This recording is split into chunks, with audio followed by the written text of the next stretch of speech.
Buenos días, queridos participantes. El día de hoy vamos a iniciar el tercer encuentro. Disculpen un poquito que comenzamos tarde, pero son no sé qué pasaba con el internet, no había conexión, pero ya estamos acá.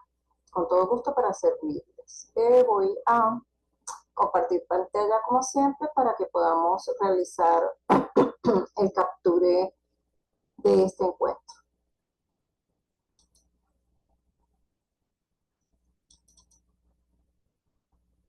Por acá tenemos nuestra presentación y entonces, bueno, vamos a hacerlo usual. Ya vamos. Subir. Sí.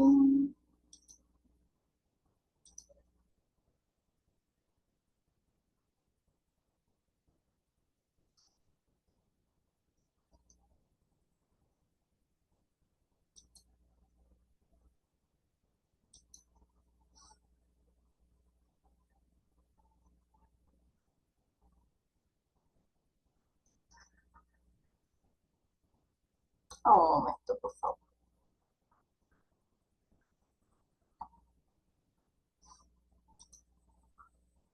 Bueno, ya vamos a terminar de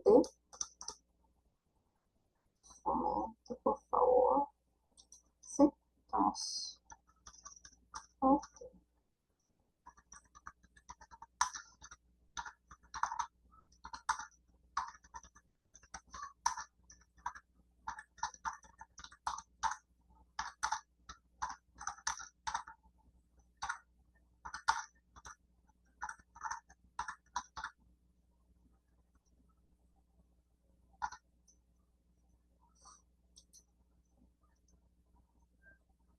Ya estamos finalizando el soporte, ¿verdad? El hecho de soportar esta reunión.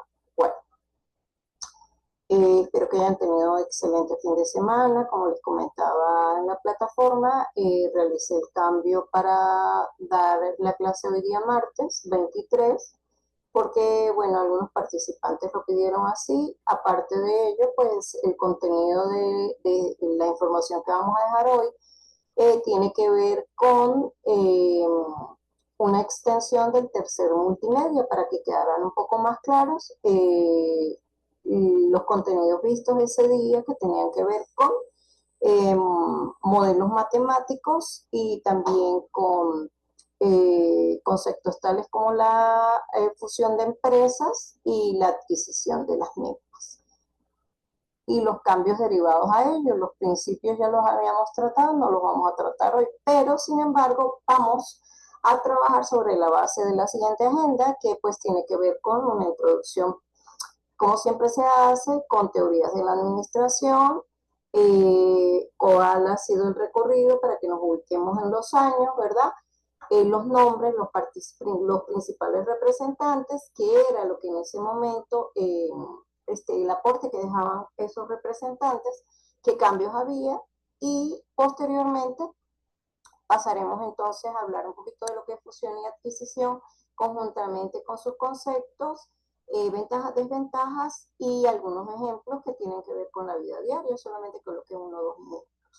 Posterior a ello, pues hablaremos nuevamente de los modelos que se iban suscitando a través del tiempo, que permitieron que cuando las empresas entran en crecimiento, su estructura organizativa crece y a la vez, pues para poder seguir adelante con una vida útil, la empresa necesita adaptarse a los cambios que se suscitan en un momento determinado. Por último, vamos a hablar un poco de la gerencia de proyectos, del PERCPM y del Six Sigma, y la interrelación que tiene que ver con su carrera como tal, con algunas asignaturas que verán más adelante. Por último, haremos el cierre. Entonces, ubiquémonos nuevamente en el contexto en el cual estamos trabajando. Estamos ubicados en el tercer corte y la unidad que estamos tratando es la número 4, que tiene que ver con la aplicación de las teorías generales de sistemas a las organizaciones. Visto eso, entonces, tenemos que ubicarnos en esos dos conceptos o interrelacionar teorías generales del sistema de lo que habíamos visto antes y a su vez qué es una organización, que ya lo vimos en el apartado anterior, en la clase anterior, donde decíamos que como tal podía verse según Tavistock como la unión o la fusión de la unión, perdón, de dos subsistemas que eran el social, que serían sus personas, quienes trabajan allí, los individuos, que son los quienes laboran, y a su vez todo lo que tiene que ver con las tecnologías, porque son ellos las que lo manejan, realizan las actividades y muchas veces utilizan recursos tecnológicos para ello, a fin de obtener una salida que puede ser un producto o un servicio.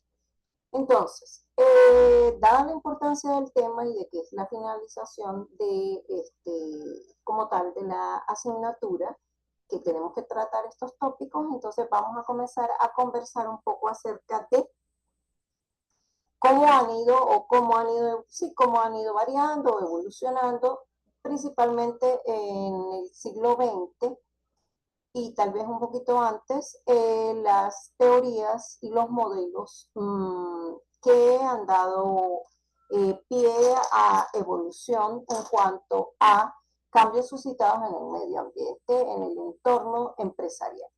Comenzamos por aquí. Tenemos que la teoría de la administración científica, como lo habíamos visto en la clase anterior, su pionero fue Taylor, y básicamente él se basó en tres factores que tenían que ver con la división del trabajo, la especialización del mismo, la remuneración que recibía esa persona por haber trabajado, y a su vez algo que se llamó unas tarifas estandarizadas en las cuales pues, se le pagaba al personal por producción. A su vez hablaba acerca de la eficiencia, no solo dependía del método que utilizaba la persona para realizar su actividad, sino también del incentivo laboral. Y a su vez era necesario adecuarse a los instrumentos y a las herramientas que manejaba para realizar eh, su función correspondiente. Y pues empleó básicamente los principios de planeación, preparación, control y ejecución. Pero posteriormente a ello, el señor Henry Gantt contribuyó con estos avances de Taylor, y pues él lo que hizo fue irse enfocando hacia el aspecto humano y consideró, ¿verdad?, que se podía hablar del sistema de esas tarifas diferenciales que había expuesto Taylor, tomando en cuenta que no se debía penalizar el trabajo inferior al normal, sino más bien estimular a ese trabajador con la intención de que tanto él como su supervisor vieran la manera de solventar la situación y se pudieran alcanzar los objetivos. En este momento lo que se hacía era que el supervisor pues sencillamente formaba parte de cómo realizar un entrenamiento para que su subordinado pudiera realizar la tarea con efectividad. No solamente fue Gantt, y muy importante, entonces, ¿qué pasó? Que él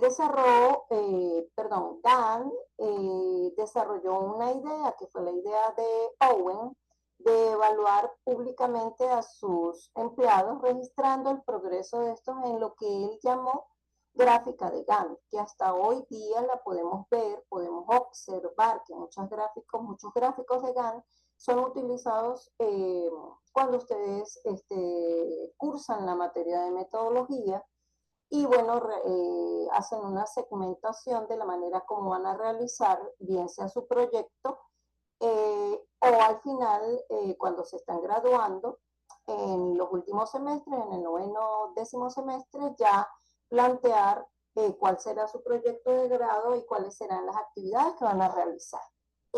Allí podemos ver la aplicación de esto que estamos hablando, que aun cuando se ha utilizado en economía también es válido y ha servido para las diferentes ciencias, motivado a qué. Bueno, justamente a que eso es lo que plantea la teoría general de sistemas, como que tengamos un compendio de conocimientos y que tengamos o utilicemos un lenguaje común y se pueda utilizar esos recursos, esas herramientas en el momento determinado. Y gráfica de Gantt es un ejemplo de ello, vuelvo y repito, cuando están viendo materias como metodología o sencillamente cuando hablamos de subdivisión de actividades o también pudiera ser un proyecto específico. Además de esto, ¿quiénes más contribuyeron? Los esposos Gilbert contribuyeron en estudios que tenían que ver ya con el individuo como tal, si ese individuo sufría o no fatiga y cuáles eran los movimientos que realizaba. Perdón. Y entonces ellos trabajaron sobre un plan de 3 proposiciones que tenía que ver con que el individuo estaba siendo preparado para llegar a un cargo superior y a la vez, pues como él tenía que ser, digamos, sustituido por otra persona, él también tenía que preparar a quien iba a quedar a cargo del puesto que le estaba desempeñando. Y entonces era una cuestión de niveles, avance en niveles, pero con preparación de cada uno de los individuos. Este fue el aporte que dieron los esposos Gilbert, perdón, y ellos también hicieron ese estudio de lo que era la fatiga y la motivación, y esos fueron los aportes que ellos dejaron. Posterior a ello, hablábamos de la teoría clásica de la administración, en la cual participó Fayol, y bueno, Fayol vio a la organización como un sistema básicamente cerrado, cuyas funciones básicas eran 6, que eran las funciones técnicas, comerciales, financieras, de seguridad, contabilidad y gerencia. Esto básicamente en la parte gerencial tenía que ver con operaciones administrativas como las funciones y la gerencia. Y dentro de todo este compendio, las operaciones administrativas que se llevaban a cabo incluían pues procesos como planeación, organización y control. A su vez, él dejó claros que para poder que tuviéramos progresos en todo lo que tuviera que ver con una organización y su crecimiento, su adaptación a cambios, necesitaba esos 14 principios, algunos de ellos tenían que ver con la división del trabajo, con la unidad de mando, con la subordinación, con organización, entre otras cosas. Pasamos pues a hablar de la teoría de la burocracia cuyo precursor, representante fue el sociólogo alemán Max Weber. El modelo que él utilizó fue llamado, modelo normativo. Ese modelo normativo, vamos a agrandar un poquito la pantalla, ¿verdad? Él utilizó un modelo llamado normativo que se basó en la burocracia. Él consideró que, bueno, que principalmente para industrias grandes, ¿verdad? Era necesario que esa estructura organizacional, que era inmensa, que era grande y en la cual habían funciones de especialización y estructuración, permitiera predecir los cambios, algunos cambios, y que en el cual se manejara en términos como la estabilidad, la racionalidad, la democracia, y como instrumento lo utilizó este modelo normativo como instrumento de administración para llevar a cabo los procesos en una empresa y básicamente verla como un sistema, como decía, cerrado. Vamos a proseguir con quién, con el próximo avance que tiene que ver con las teorías de las relaciones humanas. Este se dio en 2 fases. En esta teoría de relaciones humanas, esta fue cercano a la Primera Guerra Mundial. Estas personas, Parker, Follett y Chester, Barnard, lo que hicieron fue tomar en consideración al individuo como tal y se centraron en dos aspectos que tenían que ver con el análisis del trabajo y la adaptación del trabajador a este. A su vez, el segundo aspecto fue que veían, o sea, que estaban hablando de adaptación, pero ¿de quién? Análisis del trabajo o qué función se tenía que hacer y cómo el trabajador se adaptaba a la función que realizaba, pero a su vez hablaron de la adaptación del trabajo al trabajador y el enfoque tenía que ver en aquellos inicios con la parte de la psicología y el comportamiento del individuo. Posterior a ello, vino esa teoría científica del comportamiento en la cual fue representada por Maslow, donde él comenzó a hablar de las teorías de las necesidades y las motivaciones. Allí fue donde empezó a ingresar el concepto motivación como tal desde la parte del punto de vista psicológico que se unió conjuntamente con los avances de ese momento, los estudios que realizaron diferentes colaboradores y entonces empezamos a hablar y a ver ya la parte humanística del trabajo y ver la motivación del individuo, cómo se sentía él y cómo estaba con respecto a su entorno.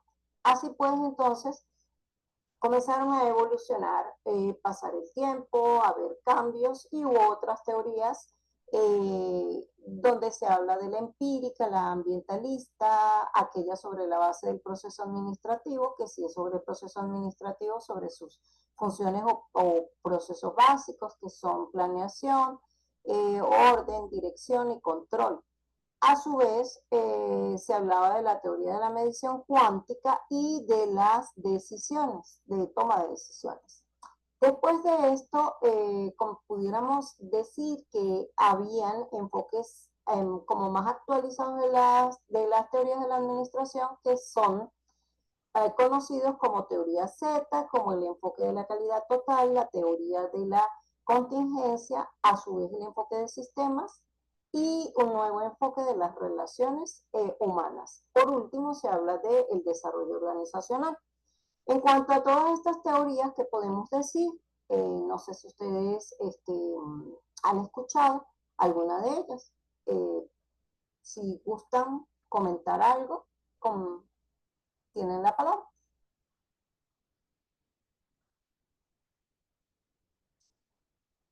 Bueno, entonces continuamos. En la teoría de la calidad total, sencillamente eh, se establece una, digamos, una comparación, pero la comparación es válida ¿por qué? Porque tenía que ver o estaba relacionada con eventos que estaban sucediendo en el entorno del mundo y que tenían que ver con la Segunda Guerra Mundial. Entonces, ¿qué ocurrió en ese momento? Japón utilizó esta teoría de la calidad total, la palabra lo dice, está basado en calidad, quiere decir en producción, en que si estamos hablando de un bien o de un servicio, que haya el menor error posible. Entonces ellos se afianzaron en estas teorías y empezaron a usarlo mucho más, mucho antes que los estadounidenses. Quienes lo empezaron a emplear fue a partir de los años 80. El participante aquí que se destacó fue Deming con su modelo principalmente estadístico, basándose, como les había dicho, en la eliminación de errores y controlando la variación del proceso por medio de gráficas de control. En cuanto a la teoría Z, sí, la teoría Z fue una filosofía administrativa propuesta por un estadounidense, Ouchi, quien propone que las organizaciones deben dedicar más energía a satisfacer las necesidades del recurso humano, tanto en el plano individual como grupal. Ya se veía entonces ese enfoque de que se decía que las empresas eran grupo, eran unión de individuos. Posterior a ello vino la teoría de las organizaciones, como sistemas sociales, justo lo que les estoy diciendo. Y la teoría esta sustentaba, coincidía en ese momento con los aportes que había realizado el biólogo Ludwig Berta Lanfrey entre 1950 y 1956. Y ese enfoque fue el que tuvo mayor impacto, digamos, en la teoría administrativa. La primera exposición completa de las organizaciones como sistemas abiertos fue presentada en el año 1966 por Kant, y Kant en su obra Psicología Social de las Organizaciones. Entonces ya vamos viendo cómo los cambios, la evolución que ha tenido el mundo ha hecho que se generen adaptaciones, digámoslo así, de cada una de las ciencias del saber, y estamos hablando de del campo organizacional, porque sabemos muy bien, o en clases anteriores habíamos hablado de que una organización, que es sencilla y llanamente un sistema. A partir de tiempo antes de Bertalife ya se veía a la organización como un sistema abierto, y a la vez, con mayor razón para él, como un sistema social. Lo cierto es que estos autores anteriores, Katz y Kant, consideran las organizaciones como sistemas abiertos, sensibles, con capacidades para crecer y autorreproducirse, es decir, que van cambiando y van mejorando, y ellas mismas van realizando las correcciones y los cambios correspondientes para evolucionar y permanecer en el tiempo. Vamos a ver la última parte acerca de estas teorías administrativas, en donde hablamos de las nuevas teorías de las relaciones humanas que se suscitó después de los, digamos, entre los años 50, después de la década de los 50, cuando hubo los avances de las teorías generales de sistemas, y cobró importancia en los años 60 con los trabajos de Peters y Witterman. Señalaban que las personas constituyen la principal fuerza motriz de una empresa, mostrándose a esos seres humanos como personas sensibles, intuitivas y creativas, que son como la columna vertebral de la organización. Por ello plantearon que se debían atender las necesidades particulares de ese personal o ese recurso humano, con la intención de aspirar a que estos realizaran un trabajo efectivo y por ende, y por tanto, de calidad. Posterior a ello vino la teoría de la contingencia, cuyos representantes son Chandler, Woodward, Burns y Stalker, a su vez Lawrence y Lords. Ellos veían a la organización como un sistema abierto y procuraban explicar que no hay nada absoluto, que nada pernocta, que no hay principios como tal universales, y que cuando se generan cambios, las empresas se adaptan y se amoldan a esos cambios que están ocurriendo en ese momento determinado para poder seguir adelante, pero lo que puede que funcione para una empresa, para otra no funcionará. Por último, podemos hablar de la teoría del desarrollo organizacional, donde DO es desarrollo organizacional, no Diana Ocampo, discúlpenme, dio risa esto, pero pues es así. En la teoría del desarrollo organizacional hay una planeación orientada a la cultura, la estructura y los procesos de la organización, con el objetivo de que la misma pueda ella misma autorrenovarse, digámoslo así, ante esos cambios, que busques la forma efectiva de salir adelante, de solucionar sus problemas y de sobrevivir a esos, digamos, cambios suscitados en el entorno, exigiendo de manera conjunta cambios estructurales para poder adaptarse.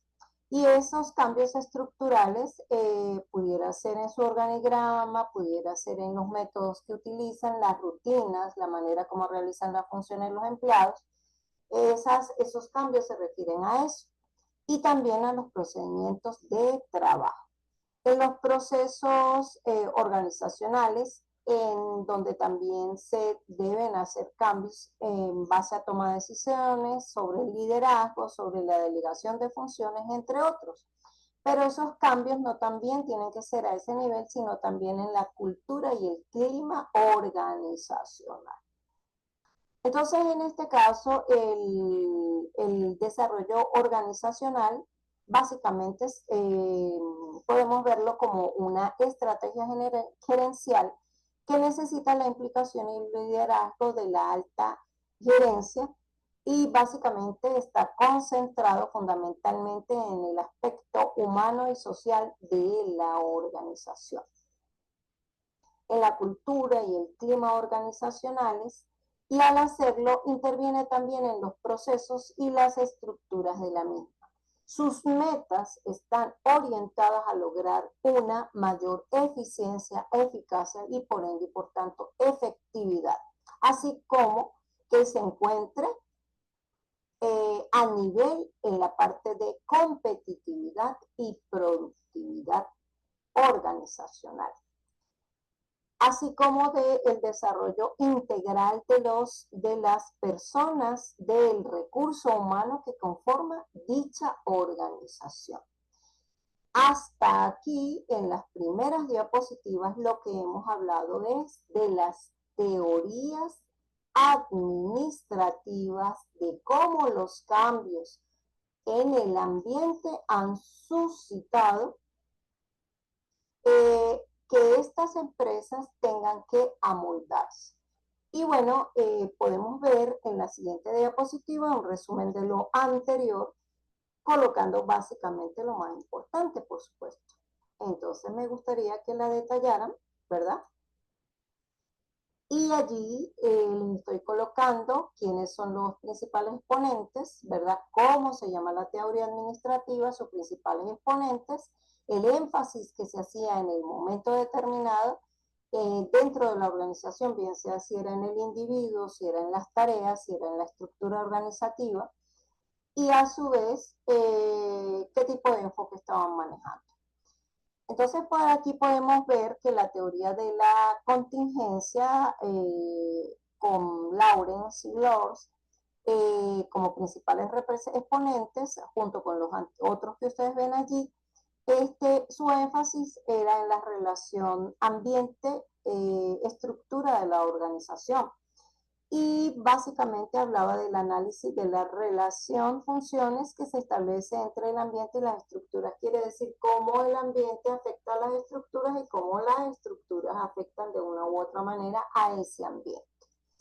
Esa es la llamada teoría de la contingencia. ¿Por qué? Porque entonces era allí donde ellos decían que no había principios universales absolutos y que cada empresa se amoldaba según el momento en que ocurrían cambios en ella y el momento que vivía, su estructura organizacional, las personas que trabajan en ella se iban moldando a esas fluctuaciones o variaciones para poder subsistir en el medio en el cual se desarrollaba. Y bueno, la teoría del desarrollo organizacional, que es aquella en la cual hubo un enfoque fundamentalmente en las personas y que nos hablaba de un cambio organizacional en donde teníamos una planeación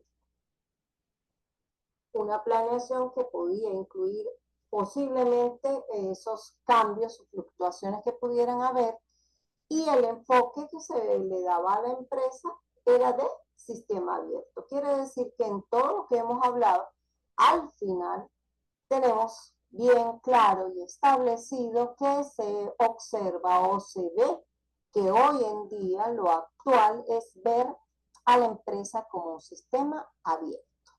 Bueno, bastante por aquí vamos a colocarla nuevamente para que la puedan ver y vamos a continuar con las otras diapositivas en donde ya lo que quiero es tratar o recordar lo que habíamos visto que tenía que ver con las fusiones y las adquisiciones de empresas. Entonces, cuando nosotros hablamos de fusión de empresas, esto ocurre Cuando dos o más organizaciones deciden unir sus activos o pasivos para formar una nueva entidad. Esta alianza tiene como fin desarrollar una actividad de forma conjunta bajo un mismo nombre y estructura y puede ocurrir entre organizaciones, digámoslo, de diferentes tamaños, así como de actividades económicas y en diferentes lugares del mundo. Otro concepto que pudiera decirse y el cual usamos en la anterior clase tiene que ver con lo que comenta Sánchez, un autor que es de apellido Sánchez, enfocado en la parte de las teorías de las organizaciones, y habla que sencillamente la fusión es una operación usada para unificar inversiones comerciales de dos compañías de una misma rama o de objetivos compatibles.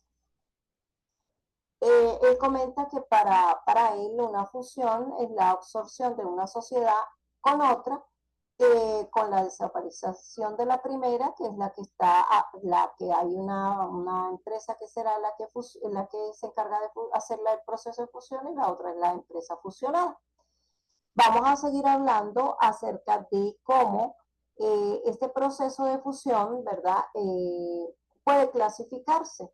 Se puede hablar que es una fusión por integración, en la cual era el concepto que habíamos manejado ahorita, que estaba leyendo, que tenía que ver con la desaparición de las sociedades y que la unión de ellas va a generar una sola sociedad con las aportaciones o los patrimonios de todas las que lo van a conformar. Pero hay otra fusión que tiene que ver con la incorporación o asociación, entonces, o absorción, perdón, que fue el último concepto que manejó Sánchez, en donde me hablaba de que algunas sociedades se extinguen para ingresar mediante la transmisión total de su patrimonio, y eso implicaría pues también sus acciones, a otra sociedad que ya existía, que era la que se llama, como les había dicho, fusionante. Pero podemos ver también que desde el punto de vista financiero las fusiones pueden tener una clasificación, y eso tiene que ver con la estructura organizativa, que era lo que hablábamos en clases anteriores. Puede ser que haya una fusión horizontal, y en esa fusión horizontal, esa clasificación, me engloba a empresas que producen productos similares. Nosotros podemos hablar de una empresa que se fusionó con otra, una que fabricaban carteras de cuero y las otras fabricaban, pues digamos, zapatos. Eso tiene que ver con fusión horizontal, mientras que la fusión vertical eh, tiene que ver más que todo es con cuando una empresa adquiere otra, que es una fuente de abastecimiento para ella o que es un cliente potencial. En cuanto a la fusión de conglomerado, esta ocurre cuando las empresas tienen productos en mercados distintos.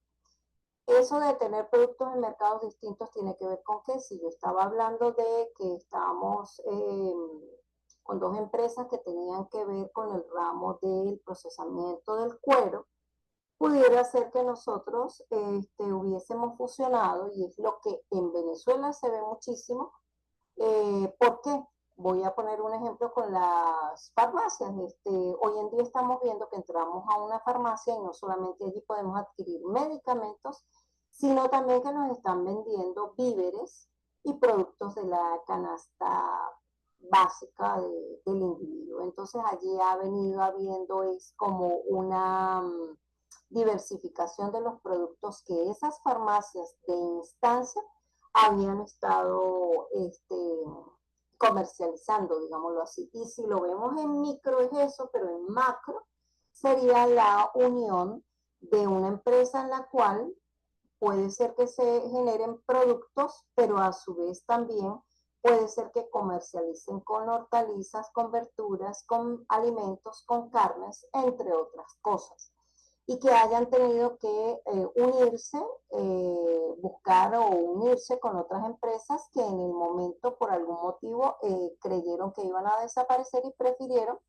¿verdad? Enfocarse en ello, en que lo fusionara o se unieran de una u otra manera a otra empresa.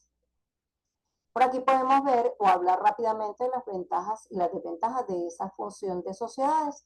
Una de ellas es que aumenta la producción y disminuye los costos y los gastos. Y por el lado de las desventajas, tenemos que si nosotros tenemos una empresa que venía laborando de sus trabajadores de una u otra forma, al fusionarse con otra que será un poco más grande o realiza otras cosas, cada una de ellas, cada uno de sus recursos humanos tenía su forma de realizar el trabajo. ¿Eso qué quiere decir? Que van a haber cambios en las condiciones de operaciones y forma de trabajo. Eso en cuanto a las ventajas y desventajas. Por acá podemos ver que la adquisición no es más que la compra de una empresa hacia otra y básicamente allí no se pierde, digamos, la personalidad jurídica de la que está adquiriendo a la otra.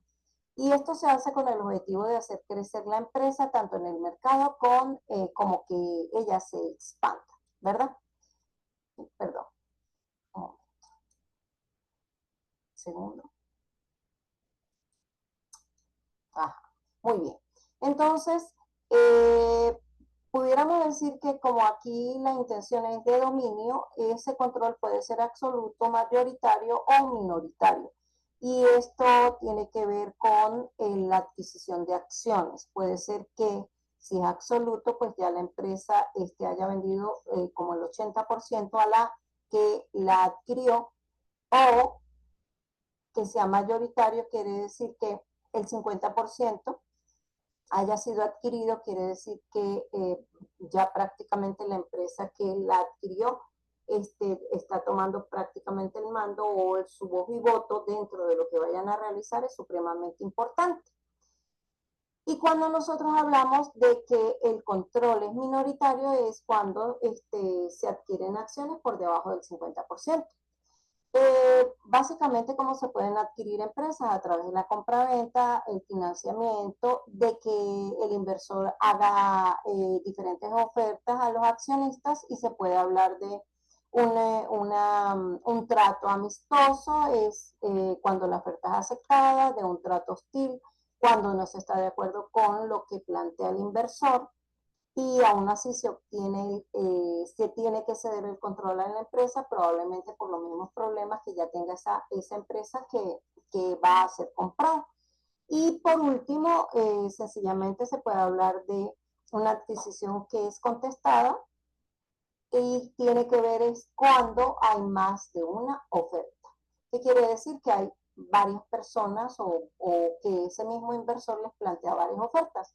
Por acá quise colocar un ejemplo de estos procesos de fusión y adquisición en el ramo, digamos, en el ramo que hemos venido conociendo. Por ejemplo, aquí habla de que Facebook compra WhatsApp e Instagram, Walt Disney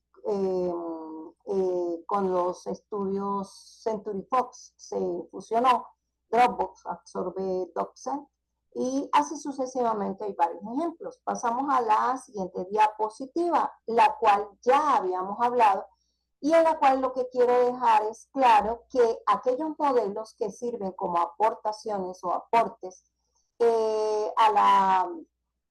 al ámbito empresarial, ¿verdad? Fueron desarrollados, ejemplo, el modelo del explorador o de la rueda de la fortuna, como se puede ver en el gráfico. Para esos procesos de fusión se enfocaron en 4 fases, que son previo a la adquisición, el establecimiento de las bases, la integración rápida y la asimilación. Y este modelo fue desarrollado por GE Capital Service para integrar a las nuevas adquisiciones que realizaran con respecto a la empresa matriz o primordial, que era la que estaba adquiriendo a otros. El modelo que es llamado de la rueda de la fortuna, fue propuesto en el año 1998 por de Mónaco, Francis y Askena. Con respecto a otro modelo que tenía que ver con adquisiciones, se llama modelo racionalista y está fundamentado en básicamente 3 etapas. En la primera etapa podemos ver en el diagrama de bloques que se plantean objetivos estratégicos, búsqueda y selección de cuál es la empresa que se va a adquirir, se hace una evaluación estratégica. Luego, en la segunda etapa, hablamos de que se evalúa a nivel financiero, se plantea cuál es la negociación, vamos a ver a qué acuerdos llegamos y por último, tercera etapa tiene que ver con la integración de la empresa. Este modelo fue representado, digamos, su representante fue Sudhir Sanam en el año 1996. Y por acá presentamos un último modelo que tiene que ver con, perdón, disculpen un momento.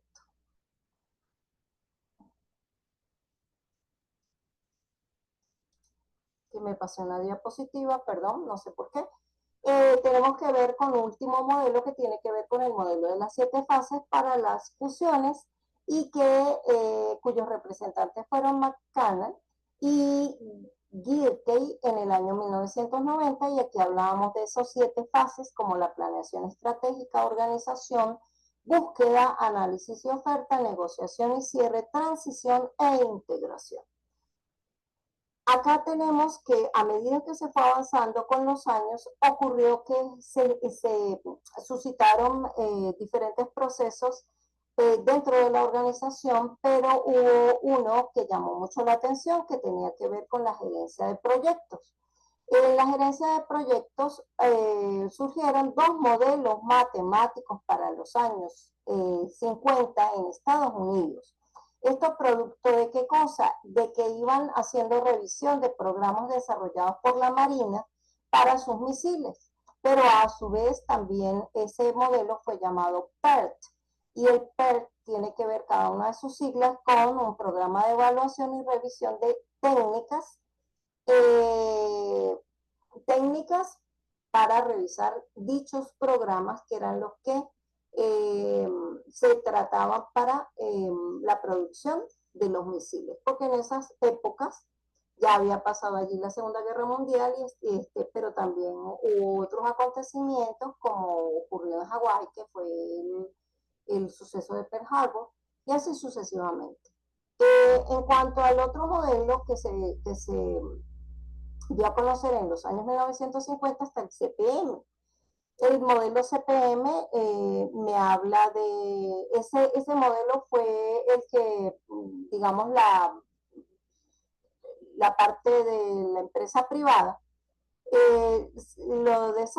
fue desarrollado por DuPont y Remington Rand para manejar proyectos de mantenimiento de plantas.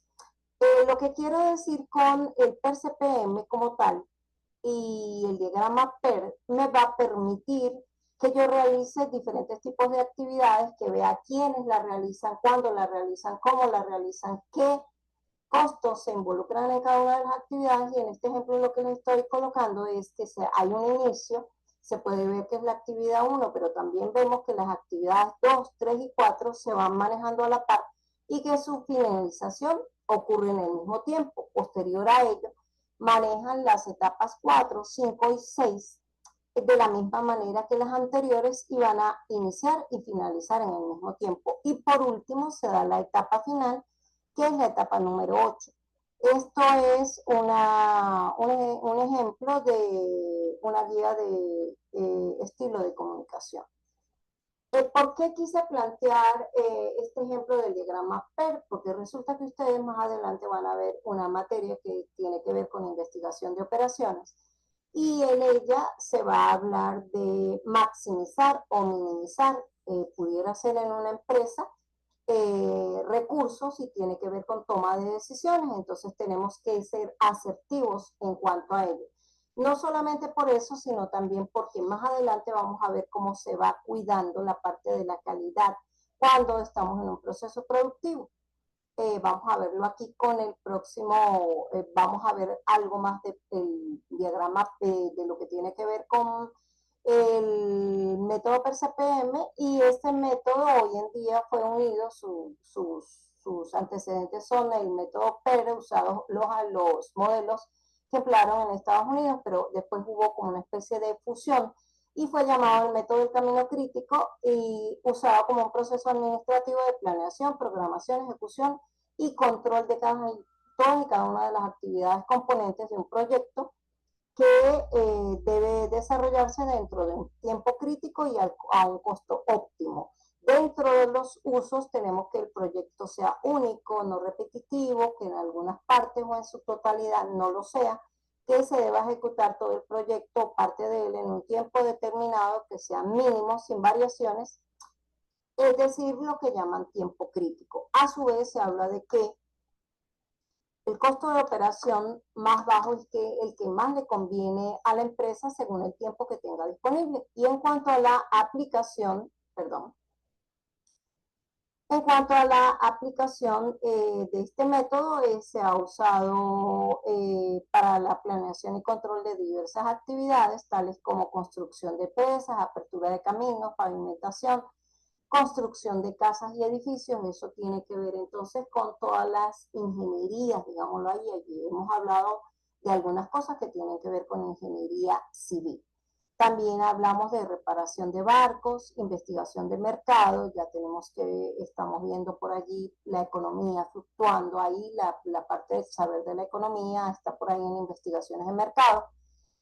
También movimientos de colonización, estudios económicos regionales, auditorías, en planeación de carreras universitarias, en la distribución de tiempos de salas de operaciones, eso tiene que ver con el proceso productivo, también en la ampliación de fábrica, en la planeación de itinerarios para cobranza, en los planes de venta, en los censos de población, entre otros. Esas son aplicaciones que podemos ver de estos métodos. Ya en la próxima diapositiva vemos algo más que tiene que ver con ello.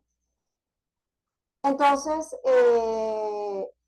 básicamente podemos ver que este modelo del camino crítico consta de dos fases o dos etapas, una que es la llamada mecánica teórica, que se basa en la planeación y la programación. Ahí están cada uno de los pasos, ¿verdad? Muy especificados, desde la definición del proyecto hasta la probabilidad de retraso que pueda ocurrir. En la parte 2 tenemos una etapa, parte dinámica, que tiene que ver con la ejecución y el control, en donde lo primero que tenemos que ver es cómo se aprueba el proyecto y cómo se toman decisiones y se realizan ajustes, junto con las intermedias, que son órdenes de trabajo, gráficas de control, reportes y análisis de los avances.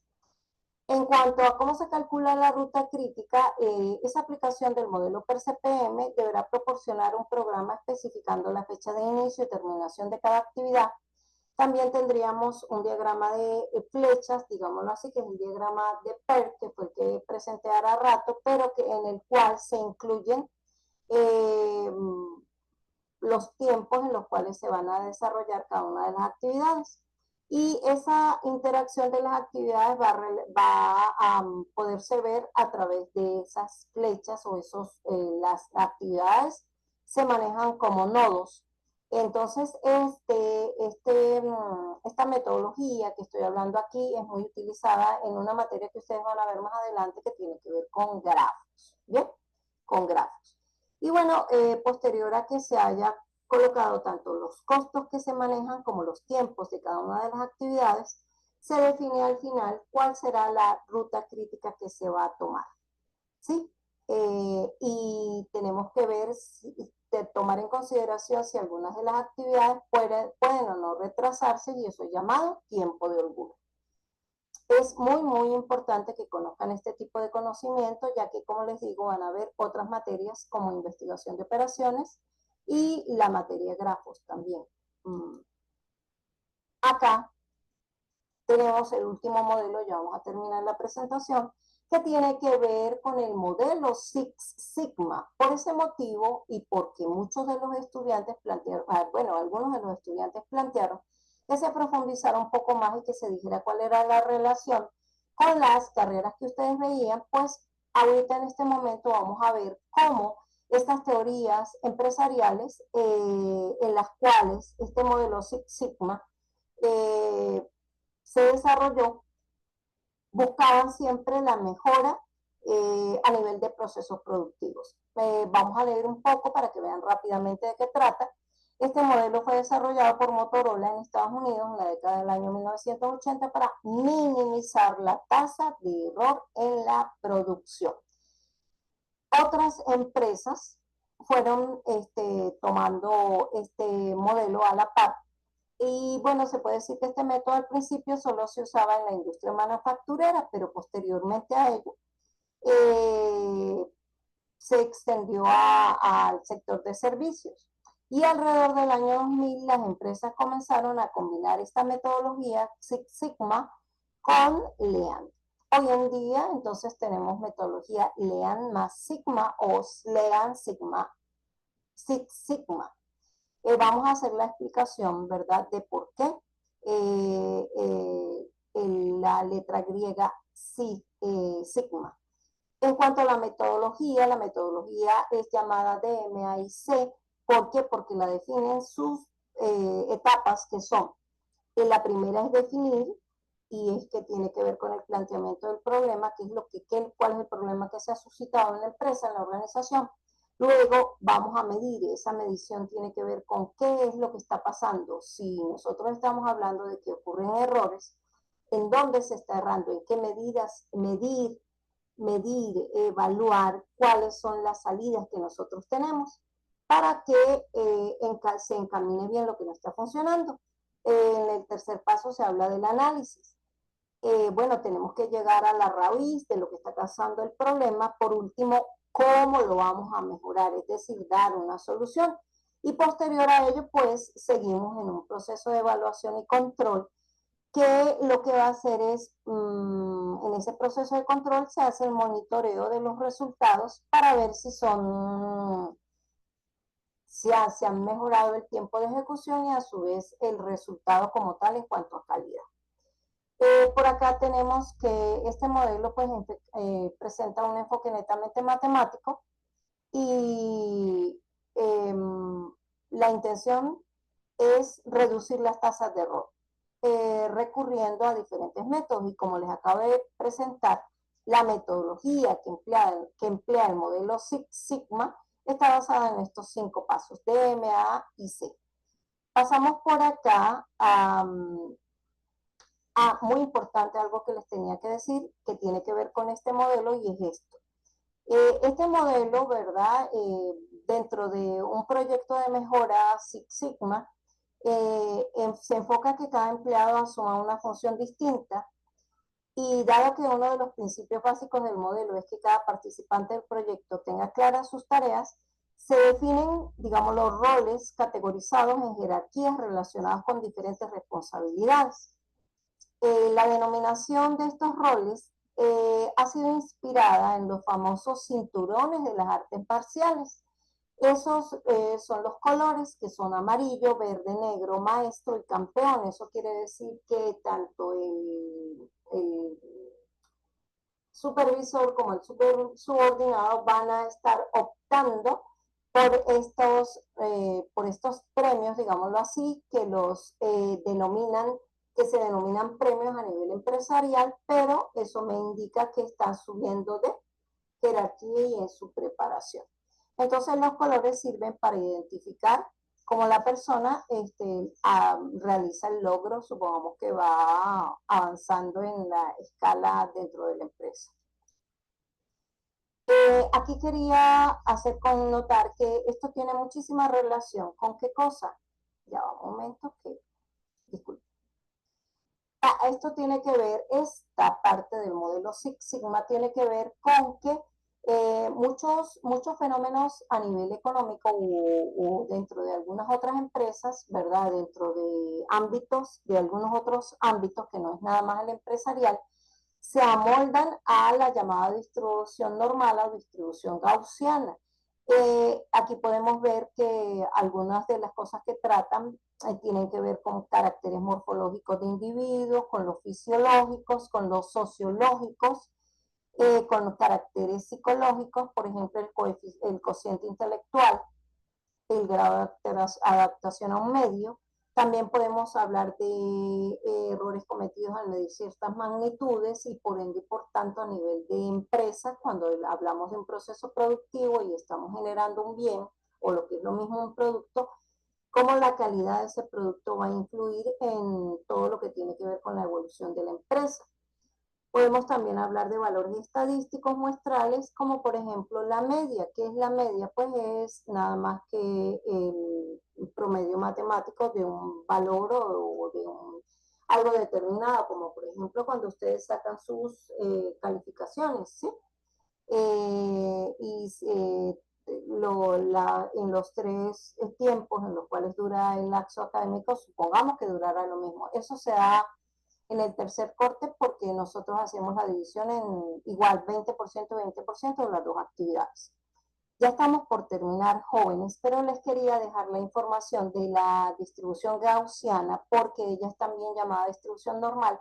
¿Y dónde ustedes ven eso? Pues sencillamente en estadística. En estadística pueden ver eso, y las personas que se orientan hacia los estudios de investigación de operaciones y de modelos matemáticos pueden establecer relaciones, pudiéramos hablar ahorita en el momento de las elecciones, aquí en Venezuela, de una distribución gaussiana en la cual se puedan medir cómo se dispersan o no los datos con respecto al promedio de votantes, digámoslo así, a favor de o en contra de un determinado candidato.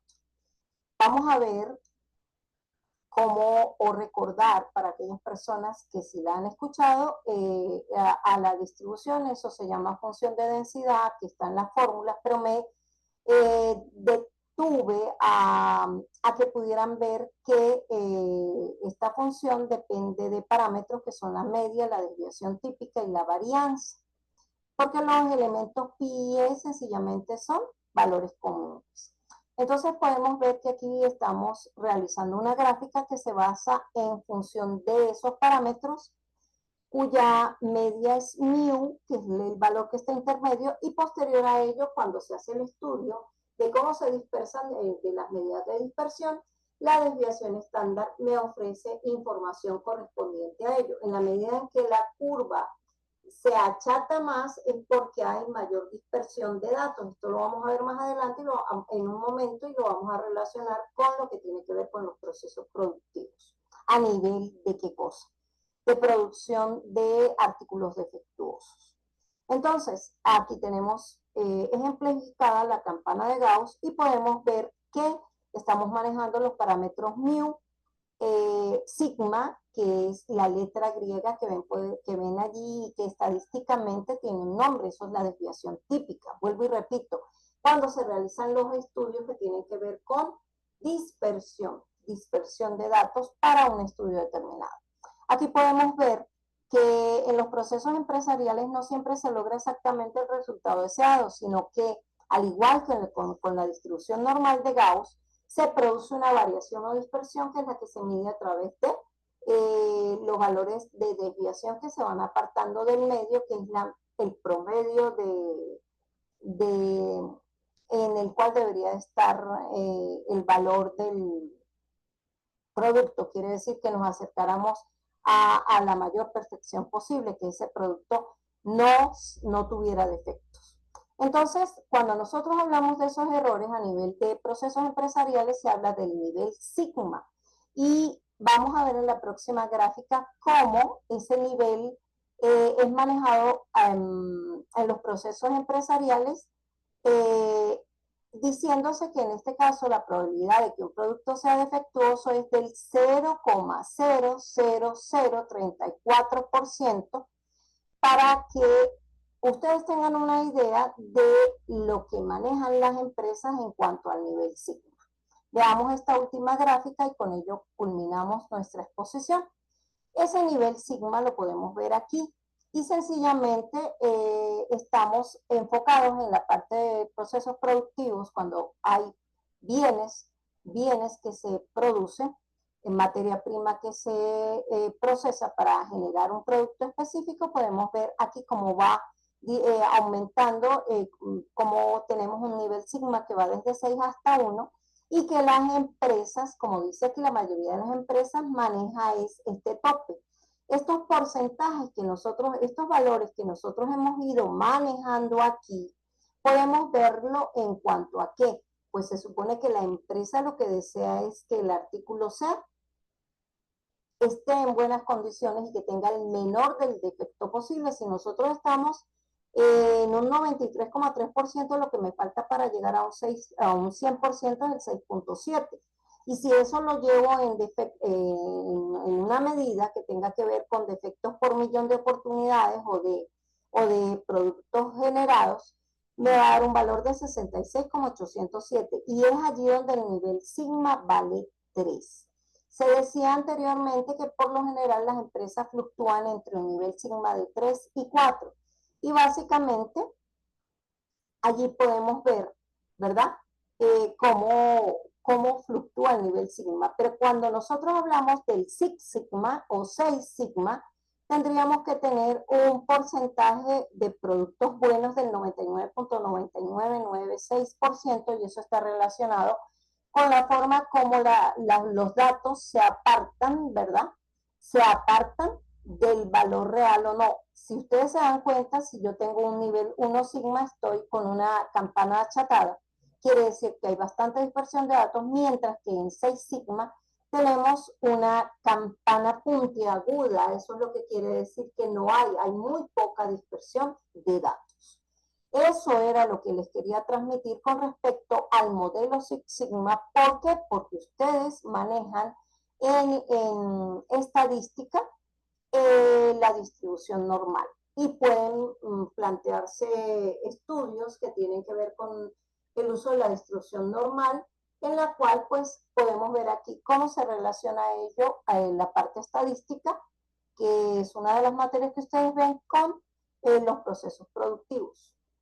La intención es que esa calidad que fue tratada en las teorías de calidad total se mantenga.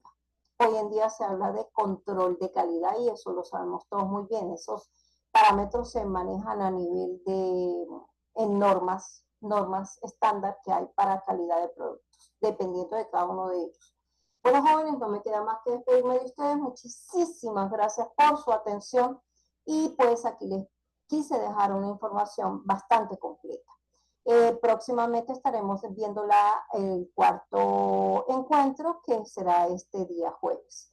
Que tengan una excelente mediodía, final de tarde de hoy, día martes 23 de julio del año 2024. Un placer haber estado con ustedes. Hasta luego.